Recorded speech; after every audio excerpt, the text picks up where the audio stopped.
Hey guys, today is an important day. I'm going to be reassessing the goals that I've set 3 months ago. I don't want to talk about this part too much because I feel like I've mentioned this before, but before I started bullet journaling, I used a passion planner, and that planner taught me so much. One of which is setting goals and then asking yourself, how am I going to do this? So in my eyes, I feel like short-term goals are essential, which is why I've dedicated a page in my bullet journal. So let's get started. For this page, it's gonna look very similar to my second quarterly goals. Since I consider these pages my main pages of my planner, they're the pages that I reference throughout each month. I try to keep this section very minimal and simple. When I'm working on, a monthly spread, that's when I have something a little bit more colorful and themed. So yeah, that's the plan for today.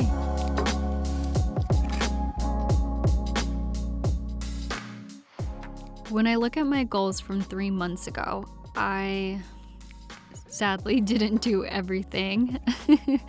I'm sure when you're reassessing your goals, it's not the best part. It's a little daunting, to be quite honest.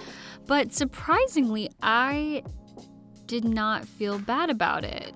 I usually do, even for just a moment, and then I get over it fairly quickly. But this time around, I glanced at my second quarterly goals, and you know what? I really didn't care. There was no remorse or regret. A thought didn't run through my mind. Oh, I could have done that. I had time to do that. I just was being lazy and decided not to. Nope, none of that happened, and I think that's okay. I feel like I can speak for everyone. We didn't anticipate 2020 would be like this. What we can do is adapt. Quick story, back in March, the day that everything was pretty much shut down, I actually had a shoot planned for that exact day. I was crushed because, I was prepared. I drove all the way out to Vegas. I had plans on seeing my niece in her first play. I did everything I was supposed to. I had my treatments done for each episode, outlines prepared, a shot list for each video. I'm pretty sure I had 3 videos planned out for that day. So when quarantine started, I was like, what am I going to do? I've never shot My Plan With Me videos myself. And then it hit me randomly. I thought, okay, I do shoot my vlogs. I do shoot those myself with my own camera. Maybe I'll just do what I did in December with Vlogmas, but this time I'll call it something else. It's the same concept, but clearly a different vibe. I decided to call it my isolation series. From March to April, I shot 14 vlogs, which is an insane amount of work. The turnover for a vlog for my isolation series was as little as a day.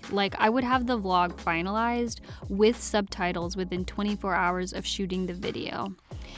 Now thinking about it, I wonder if I subconsciously put so much pressure on myself to create this series because I was trying to distract myself from what was going on in the world.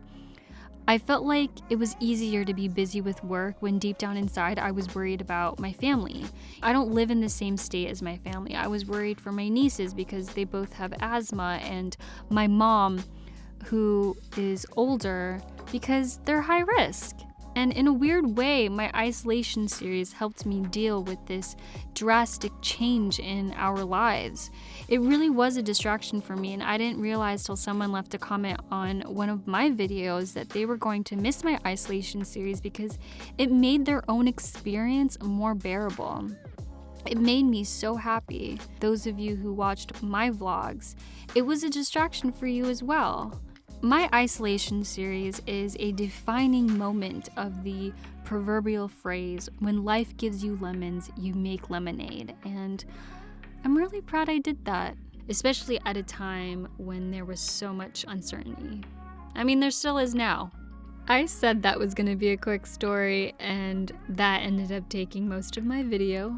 It's all good, but the point of the story is that even though things right now are obviously not what we planned, it's fine. And it's even fine if you don't feel like doing anything. But I do want to encourage you that your goals can be about anything at all. Something as small as, you know what, I just want to wake up every day and start my day at a reasonable time. Or you can learn a new instrument. Goals don't have to be this show-stopping, big dream goals. It just needs to be something that you write down on paper. It's not just a thought in your mind, like, oh yeah, I really want to start waking up at 8 o'clock in the morning instead of 11 a.m., right? When you put it down on paper, it makes it tangible, it makes it real.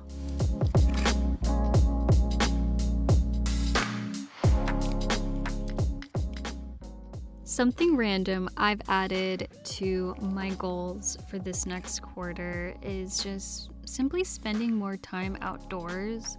I've recently found myself appreciating nature more than I usually do because I randomly started watching this reality show called Alone on the History Channel. I know, so random.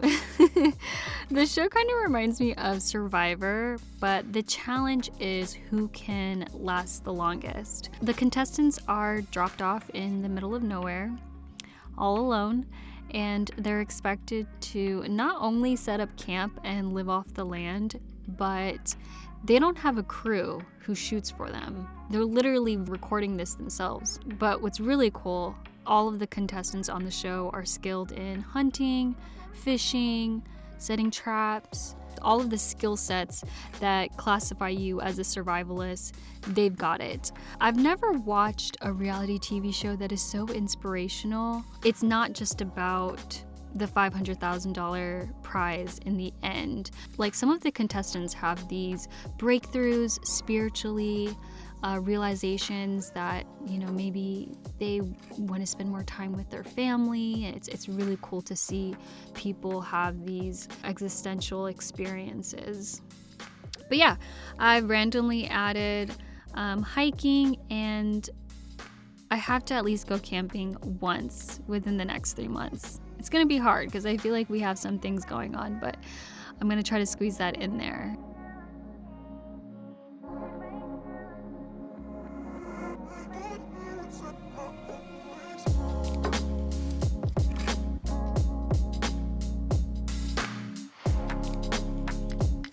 Hopefully this video inspires you to set goals, no matter how big or small. Thank you guys so much for watching, and I'll see you guys next time.